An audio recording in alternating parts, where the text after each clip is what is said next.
저희들에게 주신 하나님의 말씀은 고린도후서 4장 16절부터 18절까지 말씀입니다.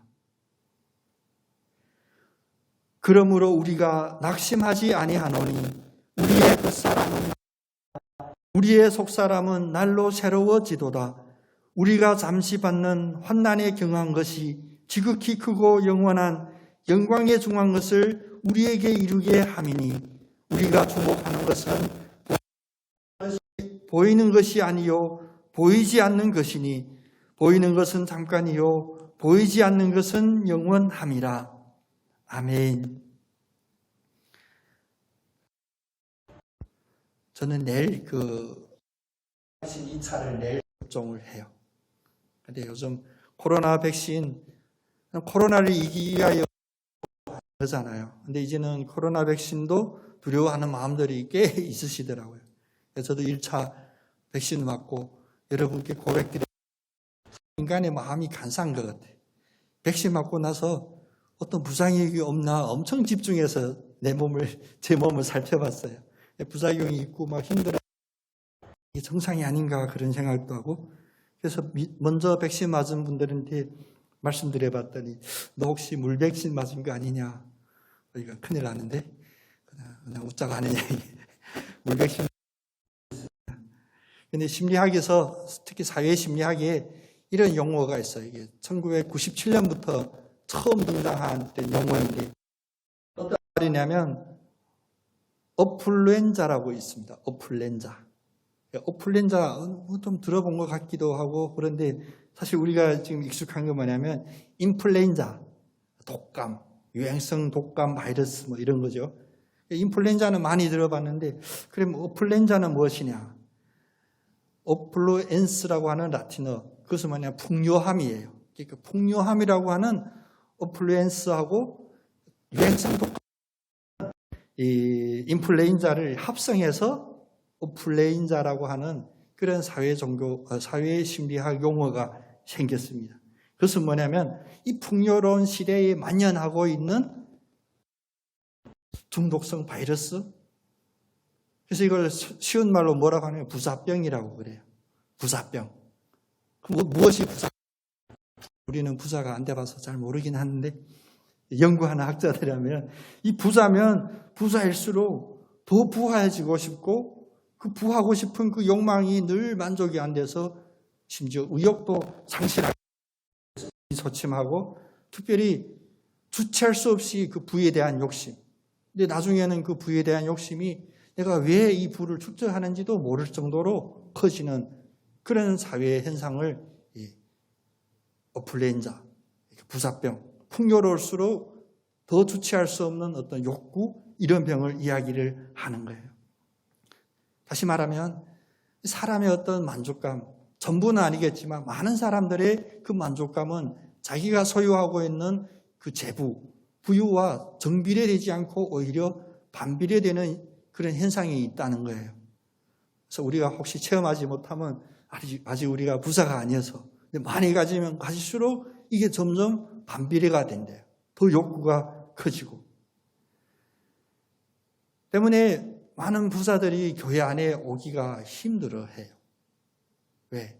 교회를 뭐라고 생각하냐면 교회 맨날 십자가가 뭐냐 물었더니 십자가는 거기서 예수님이 죽으셨다라는 그런 상징이라고 하니까 이 어플루엔자, 이 부자들이 그 병에 맞지 않다고 자기들이 판단하는 거예요. 꼭 마치 제가 백신 접종도 하고 나서 혹시 이게 무슨 부작용이 있을까 오히려 부정적으로 그렇게 어두운 눈길로 바라보듯이.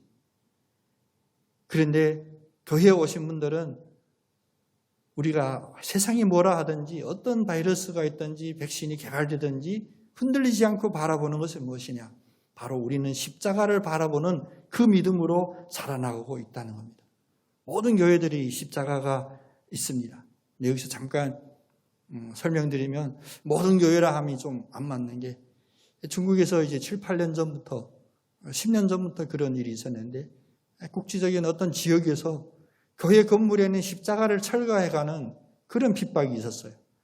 30년 전에는 모이는 교회 그 장소를 심지어 교회 건물을 폭파해버리는 그런 악행도 저질렀는데 요즘 와서는 얼마나 사악해졌는지 건물에 대해서는 건드리지 않고 교회에 와서 십자가만, 그 철탑만 용접기로 절단해가는 그런 일이 있어요.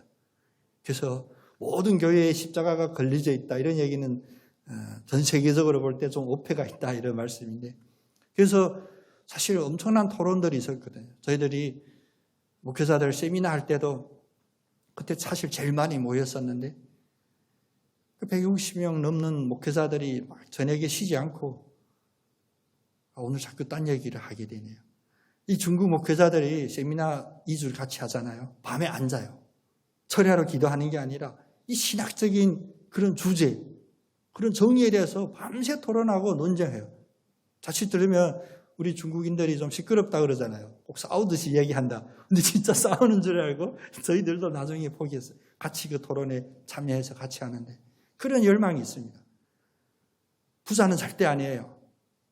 그 옷차림이나 우리가 먹는 음식을 보면 그냥 연명하기 위한 수준인데도 불구하고 그 논쟁들을 많이 해요. 그런데 십자가를 교회에 와서 철거해 가는데 우리는 참아서는 안 된다는 그런 강성 어떤 주장과 우리가 지금 이 체제 안에서 그래도 적응하고 생존하려면 또 그런 주장하는 이들이 있었어요. 그런데 항상 그 어려운 질문은 저한테 했는데, 저한테 교수님이 정답을 한번 알려달라. 이 상황을 어떻게 해야 되냐. 네, 할렐루야.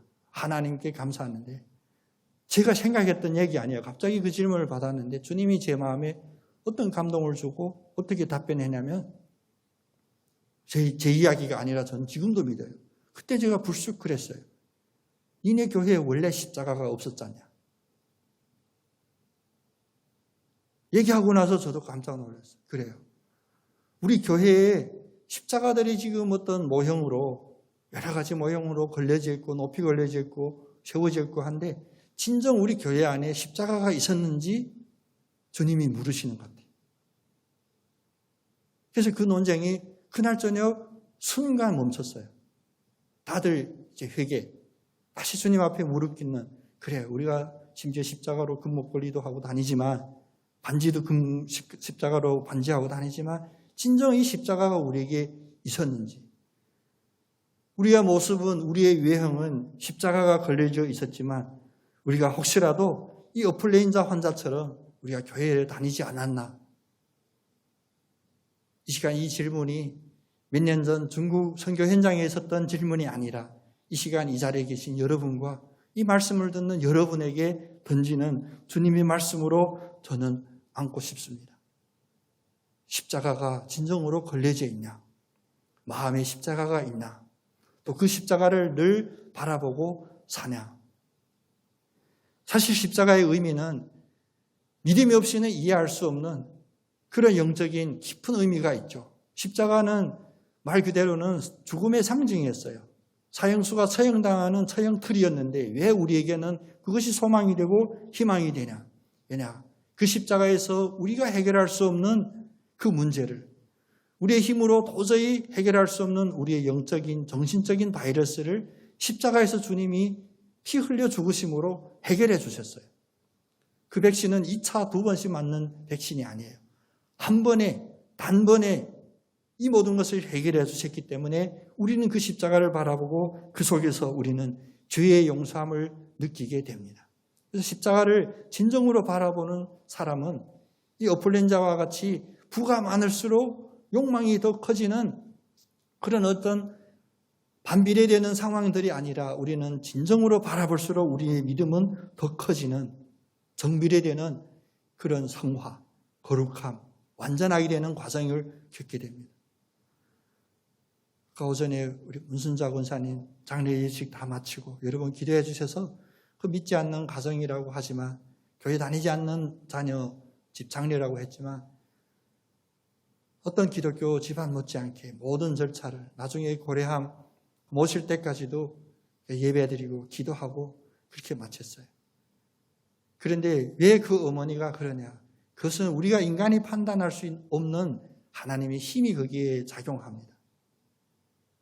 그래서 저희끼리 얘기지만 사실 이건 오늘 주제하고 약간 비틀어진 얘기이긴 하지만 우리 문근사님 삶을 우리는 잘 모르잖아요. 대충 들어서 어떤 비상적인 걸 알고 있지만, 근데 이 세상에서의 모든 어려움, 질병, 눈물 다 이 땅에 나 흙은 흙으로 버리고 그 영혼이 그렇게 편하게 주님 영접하고 가는 그 길에 우리가 할 수 있는 위로의 얘기는 뭐냐? 긍정적이고 좋은 기억들. 거기서 그 아들들이 왔나 안 왔냐, 그게 저는 전혀 화가 날 뻔했어요. 또 확인하고 저한테까지 와서 제가 몰라서 아니거든요. 저는 그냥 누가 묻길래 아들들 왔을 겁니다. 근데 그게 아니다 이렇게 해서 굳이 그걸 그 상황에 부정적으로 잘 모르겠습니다. 근데 그건 아닌 것 같아요. 우리가 심지어 한 사람이 장례식장에 가서도 우리가 조만간 만날 그 문제, 이 심각한 문제, 이 땅에서 삶을 마칠 때 우리가 진정으로 그 십자가 은혜로 영원히 구원받는지 안 받는지 이런 것을 깊게 생각해야 될 그 자리에 가서 봐서도 우리의 마음속에 안 좋은 것, 부정적인 것, 말하기 좋아하는 것, 수근수근하는 것 참 안타까웠어요. 우리의 훈련으로, 우리의 학습으로는 안 될 줄 저는 압니다. 그런데 답은 있습니다. 주님께서 강하게 만져주시는, 아직 그때가 아닌데 그 만짐으로 말미암아 우리의 입술에, 우리의 생각에 부정적인 것들이 다 사라지고, 우리는 십자가를 바라보지만 죽음의 그 상징, 표징을 바라보고 있지만 그 속에서 생명을 바라보고 소망을 바라보는 우리들의 믿음이 결국에는 승리할 줄로 믿습니다. 그래서 십자가는 또 하나의 다른 뜻은 무엇이냐? 우리가 어렵게 우리의 죄를 이런 이야기를 했는데, 죄는 사실 내가 이제같이 윤리적으로 도덕적으로 부정적인 말로 상처 주는 것, 그것도 죄가 맞습니다. 그런데 십자가에서 우리의 죄를 해결해 주셨습니다 할 때 그 죄는 무엇이냐? 쉬운 말로 하면 우리가 하나님을 알지 못하고 하나님과의 관계가 단절되어 있던 것이 가장 큰 죄였어요. 그래서 십자가는 단절되어 있었던 저희들과 하나님과의 그 관계, 그것을 막고 있던 그 담을 허물고, 죄라는 그 담을 허물고 하나님과의 관계가 회복되게 해주신 것이 바로 십자가의 은혜입니다. 그래서 우리는 십자가를 바라볼 때 십자가 위에 있는 그 예수님, 성당에는 예수님 형상까지 있죠, 십자가에. 우리 개신교는 그런 형상이 필요 없어요. 왜? 우리가 십자가를 바라볼 때 십자가의 그 형체가 보이는 것이 아니라 그 안에 계신 우리와의 모든 소통의 장애물들이 모두 제거된 그 하나님을 직접 보기 때문에 그렇습니다. 그래서 십자가를 바라볼 때 우리의 마음속에 위로가 샘솟고 소망이 샘솟고, 우리 현실을 바라볼 때 낙심하고 두려움을 보이는 것이 아니라 우리가 현실을 뛰어넘는 그런 담대함을 받는 것이 십자가의 참 믿음입니다. 바울은 바로 그 십자가를 제대로 알고 있었습니다. 세상으로 보면 바울은 참 인생 기구했어요. 그렇게 잘 나갈 수 있는 사람인데 공부도 많이 했고 나름 또 그 동네에서 그 세계에서는 인정받는 그런 인물이었는데, 잘 이해도 못하고 그 십자가에서 못 박혀 죽었다고 소문이 난 그 예수를 구주로 그리스도로 영접하고 나서 하는 일을 보니까 맨날 두드려 맞고 어디 갈 때마다 파산되고 먹을 게 없어서 성도들의 도움 받고, 심지어 비천한 그런 계층의 그들의 연봉까지 받고. 그런데 바울의 고백은 무엇입니까? 오늘 16절 말씀처럼 우리는 낙심하지 아니하노라. 바울이 되면은 여러 가지 요소가 있겠지만 그 중에 가장 크고 처음 되는 요소가 무엇이냐? 어떤 상황에서도 낙심하지 않았던 것입니다. 우리가 진심으로 주님 앞에 고백하듯이 한번 고백해 보기를 원합니다.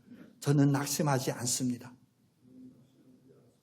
않겠습니다라는 미래형도 아니고 저는 낙심하지 않아요. 지금 이 순간 낙심하는 이게 한 명도 없는 줄 압니다. 대현이가 지금 말로 표현할 줄은 모르겠지만 심경의 변화가 있는 것 같아요. 우리 대현이 얼마나 멋있어졌나 봐봐요. 머리 저렇게 자르니까 얼마나 허연하고 저 멋있는 얼굴을 늘 가리고 있었는데, 무엇이냐? 이런 비상적인 것이 아닌 가장 우리의 마음을 움직일 수 있는, 내가 이제 어떤 상황에서도 낙심하지 않겠다라는 그런 결단이 우리에게 필요해요. 이것은 미래에 이루어질 일이 아니라 지금 이 순간 우리는 낙심하지 않아야 됩니다. 왜 낙심하지 않냐? 바울은 좀 철학적으로 그 이야기를 풀어갑니다. 우리의 겉사람은 낡아지나 우리의 속사람은 날로 새로워지도다. 우리 겉사람은 낡아져요. 연약해져요. 노쇠해져요. 그래서 육신은 오늘 우리 장례에서도 같이 고백하고 바라봤지만 주님의 섭리를 흙은 흙으로 돌아가는 때가 있게 됩니다. 흙이 흙으로 돌아가는 때가 바로 우리의 겉사람이 낡아지는 것인데, 우리의 겉사람이 낡아지고 흙으로 돌아가는 그 순간에 우리의 속사람이 가장 강해지고 가장 새로워지는 걸 여러분 믿으시기를 바랍니다.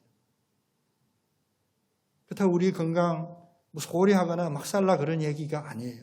하나님이 섭리하신 이 과정 속에는 우리의 건강이 우리의 속사람의 건강과 정확하게 정비되지를 않는다는 것입니다. 우리는 이 섭리 속에서 인간의 힘으로 저항할 수 없는 이 섭리 속에서 겉사람은 낡아집니다.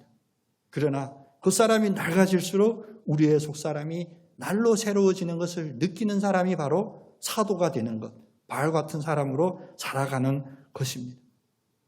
그래서 겉사람이 낡아지다. 이건 꼭 육신의 문제만 아니에요. 우리 얼굴에 주름이 많이 생기는가, 뭐 어디 아파서 병원 가야 되고, 그런 겉사람만 아니라 우리가 있는 환경 자체도 마찬가지입니다. 우리의 환경이 우리의 뜻대로 아니라 꼭 마치 우리 몸처럼 내 뜻대로 아니라 불편한 것들이 생길 때가 많이 있습니다. 그래서 겉사람은 낡아지지만 새 사람은 날로 새로워지도다. 바울은 또 다른 말씀으로 어떻게 말씀했냐? 바로 로마서 14장 8절에는 똑같은 이야기예요. 근데 다른 표현 방식으로 표현합니다. 로마서 14장 8절에 우리는 살아도 주를 위하여 살고 죽어도 주를 위하여 죽나니 그러므로 사나 죽으나 우리는 주의 것이로다. 여기 결론이 딱 나오죠. 겉사람이 낡아지든 새 사람이 새로워지든 이것은 다 주 안에서 사는 것, 주님이 사는 거라는 거예요. 주님이 사는 것. 부사들은 왜 부사병에 걸리고 어플레인자가 사회적인 문제까지 되냐? 왜냐하면 자기가 사는 거거든요. 무엇을 의지하고 사냐? 날로 낡아지는 자기의 겉사람을 의식하면서 그 때문에 두려움이 있고 염려가 있으면서 살다 보니 속사람이 새로워지는 역사는 모르고 그 겉사람에 낡아지는 겉사람이 계속 덧붙이기 위한 것이에요. 다 인생은 나만 아니면 돼, 나만 잘 사면 돼, 이런 극단적인 용어도 있지만 사실은 자기가 자기를 위해서 살 수가 없었어요. 그럼에도 불구하고 나는 나를 위해서 열심히 산대요. 오늘 바울의 이 고백을 알지 못하는 많은 사람이 있음을 안타까워하면서 우리가 먼저 깨달은 이 고백을 감사하는 우리 모두가 되기를 원합니다. 우리는 사나 죽으나 나를 위해 사는 것이 아니라 바로 주님께서 왜냐? 내가 바로 주님의 것이기 때문입니다. 그래서 이러한 고백을 드릴 수 있는 바울을 예수를 만나고 나서 거듭난 새 사람이다 라고 하는 거예요. 거듭난 새 사람. 그래서 우리 앞전 시간에 지난주에 그 거듭난 바울이 복음을 전할 때 누구한테서 가장 핍박을 받았냐? 사실 바울은 로마 시민권이 있어요. 우리가 아는 로마 감옥에서 고초를 당하고는 역사적인 사실로는 안 맞아요. 자기 고향에서 이스라엘에서는 암해도 당하고 테러도 당하고 그렇게 하지만 로마 시민권이 있는 바울은 사실 그 서신서도 보면 로마 감옥에서 자유롭게 사람도 만나고 글도 썼어요. 근데 그냥 이스라엘 갈릴리 지방의 어부가 갔으면 상상할 수 없는 일이겠죠. 근데 우리는 거꾸로 이렇게 생각하는데 아닙니다. 바울을 가장 핍박하고 힘들어하고 아프게 했던 것이 무엇이냐? 그게 동족들. 그가 그렇게 자기 목숨을 바치서까지라도 사랑하고 싶었던 자기의 그 혈육들이 바울을 제일 박해하는 거예요. 그러나 사나 죽으나 나는 주의 것이로다 이 고백을 드릴 수 있는 바울이었기 때문에 그러한 고난을 당할 때에도 적어도 이 두 가지 특징을 보여주셨습니다.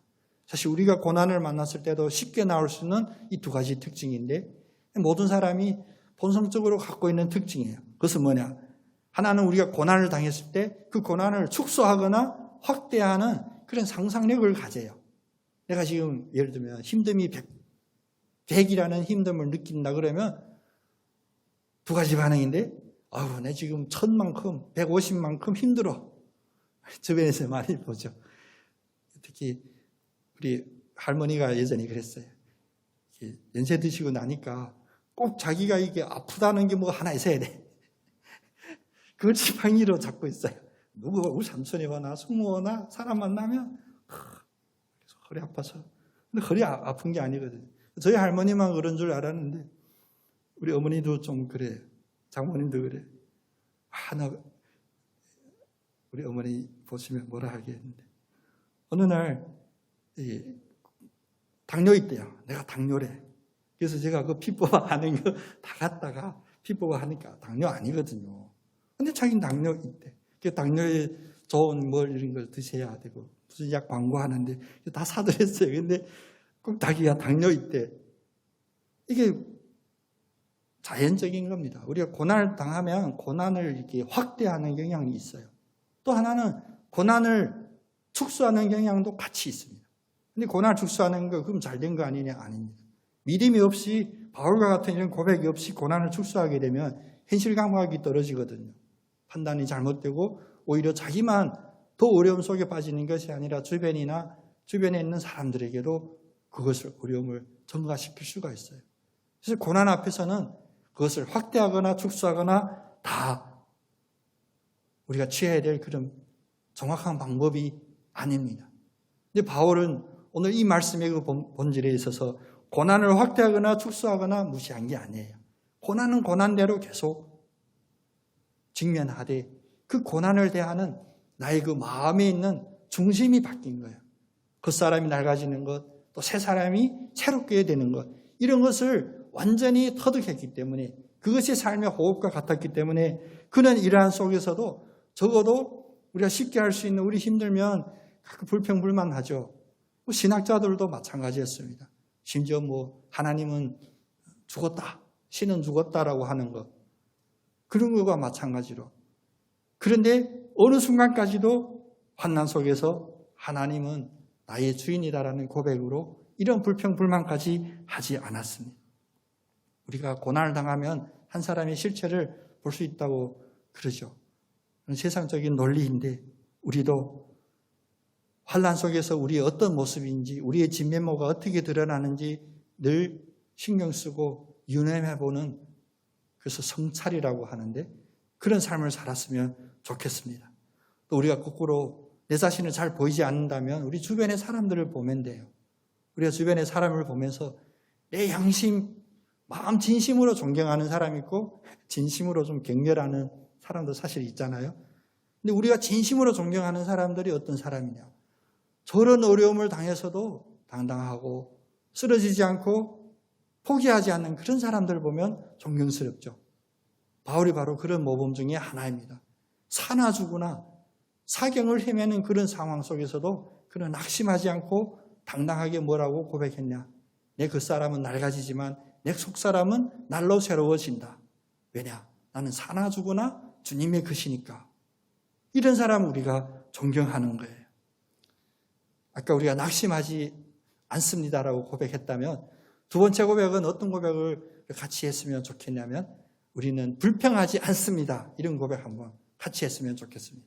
우리 한번 같이 자기 자신에게 주님 앞에서 고백 한번 하겠습니다.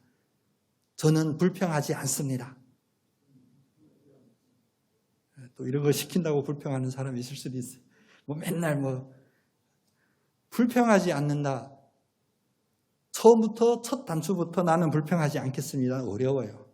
그건 우리가 이성적으로 지적으로 머리로는 생각할 수 있지만 삶에서 어려워요.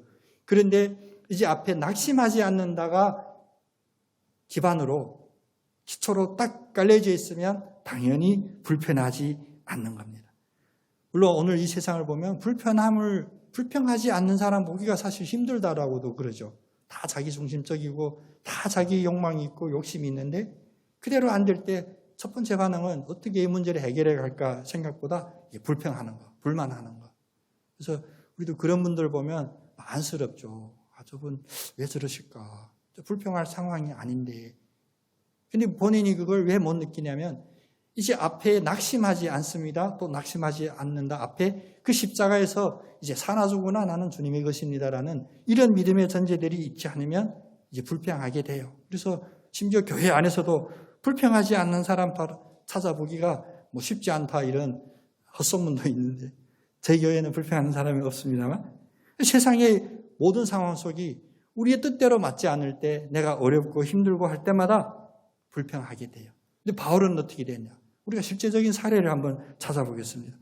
바울은 자기가 처한 상황이 거의 절망, 죽음 그런 상황에 처했음에도 불구하고 우리가 좀 믿음으로 교회 안에 우리 교회 용어로 신학 용어로 뭐냐면 심지어 믿음이 시험당할 만한 그런 상황에 처했을 때 바울은 어떻게 했냐? 고린도후서 1장 8절 10절에 보면 바울의 이 간증 고백이 있습니다. 형제들아 우리가 아시아에서 당한 환난을 너희가 모르기를 원하지 아니하노라. 우리들이 일행이 아시아에서 당했던 그 지역에서 당했던 그 어려움 너희들도 다 알지 않냐? 어떤 어려움이 있냐면 힘에 겹도록 심한 고통을 당하여 살 소망까지 끊어지고 살 수 있는 희망이 전혀 없는 그런 극단에까지 갔어요. 그래서 우리는 우리 자신이 사형 선고를 받은 줄로 알았다. 그런 상황에 바울이 처했어요. 불평할 만한 상황이라고 보이죠? 그런데 아닙니다. 이는 우리로 자기를 의지하지 말고 오직 죽은 자를 다시 살리시는 하나님만 의지하게 하심이라. 그가 이같이 큰 사망에서 우리를 건지셨고 또 건질 것이며 이후에도 건지시기를 그에게 바라노라. 상황은 사형 선고 받았어요. 살 가망이 없습니다. 오늘 우리 대연이 다른 말이 아니라 이 말씀은 꼭 마음판에 새겨지기를 원해요. 우리가 우리 눈으로 판단하면 이거 도저히 살 가망이 없어요. 희망도 없습니다. 그래서 바울이 용어하듯이 꼭 마치 사형 선고를 받은 줄로 받은 것과 똑같은 상황인데 그런데 바울이 뭡니까? 이 선상, 이 환경을 정확히 파악했어요. 이것은 무엇이냐? 우리로 자기를 의지하지 말고 하나님을 의지하게 하라고 하는 하나님이 우리를 살리는 환경이라는 것입니다. 세상으로 보면 죽는 환경인데 영적으로 바라보니 바로 이 환경이 우리를 살리는 환경이었어요. 거기서 바울이 한번 인간의 힘으로 지혜로 로마 시민권 특혜를 누려서 한번 구원받았다. 우리 같았으면 어떻게 됐겠어요? 얼마나 자랑할 것이 많겠습니까? 만나는 사람마다 할 거예요. 그래도 내가 이래봬도 그러면 우린 죽는 거예요. 그 사람이 산 것 같지만 죽은 거예요. 더 죽어가는 겁니다. 근데 바울이 왜 그 사람은 낡아졌지만 새 사람이 날로 새롭게 되는 그런 삶을 생명을 얻었냐면 이 상황에 정확히 판단한 거예요. 이런 상황에서 우리를 의지하지 않고 오직 죽은 자를 다시 살리시는 예수 그리스도를 의지하게 하림을 바울은 알고 뭐라고 고백하냐. 그래서 그가 바라노라. 무엇을? 이 속에서 하나님이 우리를 건지실 것이고 하나님이 우리를 앞으로도 건지시고 예전에도 건지셨고 그 하나님을 우리는 바라보겠습니다. 믿음의 고백을 드린 겁니다.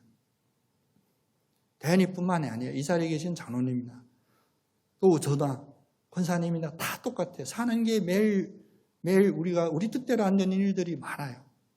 기분 나쁜 일도 많고 우리가 전문 용어로 그냥 확 뒤집어 버릴까 싶은 이런 욱할 때도 죄송합니다. 저만 그랬나 봐. 그런데 이 삶 속에서 그래도 서 있고 그래도 나아가는 이유가 무엇이냐? 아직은 우리가 믿음이 적고 미약하지만 하나님의 그 큰 섭리를 주권을 분명하게 전모를 바라볼 수 있는 능력은 아직 없지만 그래도 우리가 알 수 있는 게 무엇이냐? 십자가를 바라볼 때마다 낙심하지 않는 바로 그 이유. 하나님이 우리를 사랑하시고 우리를 건지실 것이고 앞으로도 우리를 건져주실 것이다. 그럼 지금 이 앞에 있는 이 고난, 이 사형 선고와 받은 것 같은 이 상황은 무엇이냐? 우리 자신을 의지하고자 하는 우리가 죽고자 하는 그 길을 선택하는 우리를 되돌리시려고 그 자리에서 되돌아서 자기를 의지하려는 마음을 내려놓고 하나님을 의지하게 하려고 참 생명을 얻을 수 있도록 우리를 돌이켜 주시려고. 그래서 원래 바울에 대해서 한 12번에 나눠서 이야기하려고 했는데 이야기까지 하면 막 끝나네요. 고난 속에서 바울이 이거 본 거예요. 사형 선고 받은 순간에 자기를 의지하지 말라고 하셨던 하나님의 그 섭리를 바울이 깨닫고 정확히 바라보게 된 것입니다. 그러므로 바울은 불평하지 않나요? 그것이 바로 불평하지 않는 삶의 열쇠입니다. 그래서 다른 부분에서 바울은 좀 쉽게 좀 교리적으로 다음과 같이 고백하죠. 로마서 5장 3절 5절에 보면 다만 이뿐만 아니라 우리가 환난 중에도 즐거워하나니 왜 환난 중에서 즐거워하냐? 이는 환난은 인내를, 인내는 연단을, 연단은 소망을 이루는 줄 압니다. 소망이 우리를 부끄럽게 하지 아니함은 우리에게 주신 성령으로 말미암아 우리 하나님의 사랑이 우리 마음에 부음바 됨이니라. 바울은 철학 공부 많이 했습니다. 우리도 철학 공부 열심히 합시다. 철학 공부하며 깨달으며 도움이 많이 된다고 뭐 그런 얘기도 있는데 바울이 이 논리를 보십시오. 즉 환란이 왔잖아요. 환란 속에서 그 다음 환란에서 해방이 아닙니다. 환란 속에 먼저 붙잡은 것이 환란에서 인내를. 인내를 붙잡았으면 이제 해결이 돼야 되겠죠? 아닙니다. 인내에서 연단을. 그 환난이 기간이 더 길어지고 그 상황 속에 계속 처해 있는 거예요. 근데 그 속에서 어떤 변화가 있냐?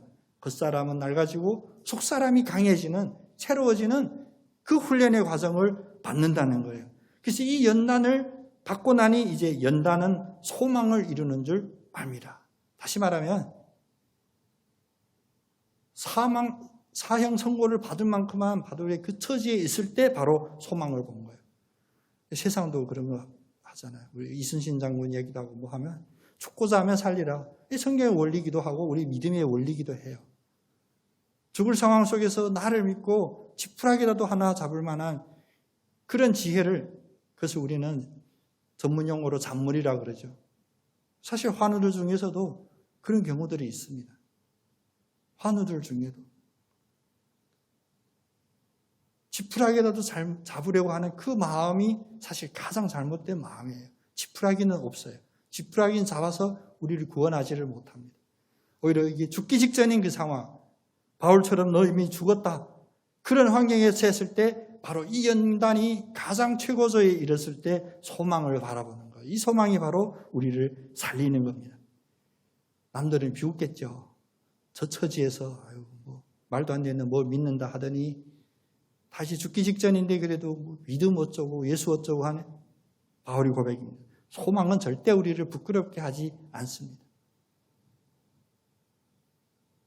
오늘도 장례식장에 우리 장로님, 인장로님하고 둘이 그게 있으면 많은 사람들이 있고 또 다른 분향실마다 절을 하는 집도 있고, 저는 그런 문화에 대해서 평가하려고 하는 것이 아니에요. 근데 왜 우리 예수를 믿는 이들은 거기서 예배 드릴 때 그들은 잘 알아듣지 못하지만 노래로 들리겠죠. 우리는 찬송 부르고 소망을 이야기하고 천국에서 다시 만나볼 때까지 왜 부를 수 있냐? 우리는 바로 이 원리를 알고 있기 때문에 그것을 할 수 있는 겁니다. 세상의 지푸라기라도 잘못 잡으려고 하는 그들에게는 장례식 자체가 절망이고 끝나고 그것이 망한 거예요. 거기서 마지막 할 수 있는 것이 무엇이냐? 내가 평소에 못 해드렸던 것, 배 잘라서 올리고, 북어 올리던데, 아마 올리면서도 생각했을 거예요. 이게 헛없는 짓 한다. 그게 드실 수 있겠어요? 만질 수 있겠습니까? 아닙니다. 가장 중요한 것은 우리가 그런 상황 속에서 모두가 헛되다, 그 환난에서 차라리 죽어라 하는 그런 상황에도 우리가 소망을 갖고 있는 것은 세상에 부끄러운 일이 아닙니다. 장례식장 맨 마지막 우리의 삶이 이제 흙은 흙으로 돌아가는 그 순간에 가서마저도 우리 예수 믿었습니다, 믿고 있었습니다, 우리 권사님 평생 예수를 믿었습니다는 절대 부끄러운 일이 아니에요. 낙심하지 않고 불평하지 않고 세상이 우리를 비웃을고 부끄럽게 생각할지라도 우리가 부끄럽게 하지 않으면 이제 결론입니다. 이 땅에서 받지 못하는 그 고난의 보상을 우리는 천국에서 받기 때문입니다. 나 빨리 하루라도 이 땅에서 뭐 누리고 싶지, 지금이라도 뭐 주세요. 그렇게 구해보시면, 그렇게 생각하면 진짜 요즘 사람 생각들이 잘 안 바뀌는데, 교육으로도 안 바뀌고, 주님의 말씀은 이 땅에서 받지 못하는 것들이 있어요. 이런 연단의 그 보상이 무엇이냐, 상이 무엇이냐, 연단 다음에 이 땅에서 너에게 형통하게 하리라가 아닙니다. 연단이 소망을 이루는 줄 알리라. 바울이 이렇게 말씀을 마치잖아요. 그럼 소망이 뭡니까? 미래행이잖아요. 멀리 바라보는 것. 거기에 나의 기대함이 있음. 거기에 나의 의지함이 있음. 결국 이 땅에서 받는 고난의 보상이 아니라 이제 하나님과 함께하는 가장 큰 축복, 누구도 흔들 수 없는 그 축복은 이 땅에서 이루어지는 것이 아니라는 걸 우리에게 말씀해 주세요.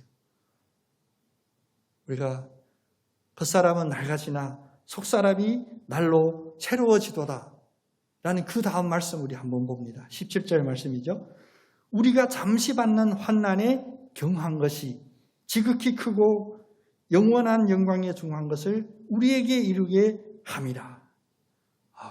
우리가 이 땅에서 겪는 어떤 어려움도 아무리 그것이 무겁고 우리가 감당하기 힘듭니다라고 해도 그게 결론을 내주죠. 그 성격을 완전히 규정해 줍니다. 그것은 뭐냐? 잠시 받는 것이고 가벼운 것이다. 경하다. 그럼 잠시가 아닌 그 반대는 무엇이냐? 바로 영원하고, 그럼 가벼운 것이 아닌 무거운 것이 무엇이냐? 그것이 바로 우리에게 영광을 이루어 줍니다. 이 영광은 우리가 다 알잖아요. 신학, 우리 믿음의 용어로. 땅에서 이루어지는 영광이 아니에요. 물론 교회 역사에 보면 이 영광을 빗대서 자기가 유익을 취했던 그런 역사들이 있었습니다. 전 잘 모르지만 아마 오늘도 그 역사가 계속 이어지고 있을 거예요. 네. 사탄은 그런 걸 좋아하거든요. 하나님의 영광을 위하여라는 그런 슬로건 아래 자기 영광을 위하고 자기 편함을 위하고 자기가 편취했던 것. 그런데 이 영광은 다시 한번 우리가 강조하지만 이 땅에서 이루어지는 것이 아니에요. 연단의 결과는 하늘에서 받는 그 상, 그것 때문에 우리가 소망이 있다고 하는 것입니다. 겉사람이 낡아지나 속사람은 날로 새로워지고 그 마지막 받는 겉사람이 낡아지는 이 고난, 환난의 그 보상, 그 결과는 무엇이냐? 바로 지극히 크고 영원한 영광에 중한 것을 우리가 천국에서 받게 된다라는 것입니다. 바울의 논리는 여기까지 끝나요. 근데 결론은 바울은 이 짧은 세 마디 중에 바울의 결론은 그래요. 그러면 우리가 오늘 지금 살는데 어떻게 해요? 오늘 지금 9월 29일 오늘도 살아야 되고 내일도 살아야 되는데 지금 당장 어떻게 할까? 그래서 제가 요즘 다시 철학책 봐야 되는 상황이 됐는데 강의 때문에 철학자들이 금방 나오는 것이 뭐냐? 어떤 지혜로운 사람이 나오면 그 다음 금방 출현하는 것이 봉수님도 알겠지만 신학도 마찬가지예요. 어떤 신학이 희망을 잇는 신학이 나오면 그 다음 바로 나오는 것이 바로 회의주의, 의심하는 것. 그게 말이 돼? 철학도 이런 흐름이에요. 근데 우리의 신앙, 우리의 믿음의 순서도 마찬가지입니다. 내가 믿음이 가장 강하다고 느껴진 그 다음에 바로 오는 것이 뭐냐? 의심, 회의주의. 이거 아닌 것 같고. 이렇게 잘 안 되지? 근데 바울이 오늘 이 논리로는 결론을 무엇이 내느냐? 이 땅에서 당장 받고자 하는 인간의 그 속성을 잘 알고 본성을 잘 아는 바울이 결론냈습니다. 우리가 주목하는 것은 보이는 것이 아니요 보이지 않는 것이니 보이는 것은 잠깐이요 보이지 않는 것은 영원함이라. 그래서 예수 믿는 사람은 죽으면 죽으리라, 나는 살아도 죽어도 주의 것이다, 이런 고백을 6.25 때도 할 수 있었고 로마의 그 핍박 속에서도 할 수 있었고 원형 경기장 안에 사자가 풀어지기 직전에도 기도할 때 사나 죽으나 주의 것이요 라고 기도할 수 있었던 거예요. 오늘 우리에게 대입한다면 우리 코로나 이 상황 속에서도 우리가 이 고백을 해야 되는 거예요. 우리는 보이는 것을 주목하는 것이 아니라 보이지 않는 것을 우리는 분명히 볼 수 있고 거기에 우리의 소망이 있기 때문에 내일 코로나 백신 2차 맞을 때 담대함으로 저는 갈 수 있습니다. 근데 이게 육신이, 우리 두 마음이 싸우잖아요. 계속 신경 쓰게 할 거예요. 혹시 어떤 부작용이 없나? 자기 모든 기관 신경 도살해가지고 어디 불편하지 않나? 우리가 사실 이런 마음으로, 이런 집중력으로 믿음 안에 살아야 되는데. 보이는 것을 바라보는 것이 아니라 보이지 않는 것을 바라봅니다. 왜냐? 보이지 않는 것이 바로 영원이라는 거예요. 살다가 웬만한 어려움 이제 우리는 이길 수 있어요. 우리 그것을 다른 좀 멋있는 말로 표현하면 우리는 낙심하지 않아요. 바울이 낙심하지 않은 것처럼 우리도 낙심하지 않을 수 있습니다. 왜? 바울에게 주신 축복만큼 하나님은 똑같이 하나님의 자녀된 우리에게 바울에게 주신 것과 똑같은 은혜를 저희들에게도 주십니다. 바울을 위대한 사람, 우리가 멀리서 바라볼 사람이 아니라 우리도 바울같이 살 수가 있어요. 오늘 당장도 살 수가 있습니다. 내일도 바울처럼 살 수가 있습니다. 세상에 보이는 것들이 우리를 지배하고 내 몸이 늙어짐이 느껴지는 것에 내 마음마저도 내 믿음마저도 빼앗겼던 우리 다시 제자리로 옵시다.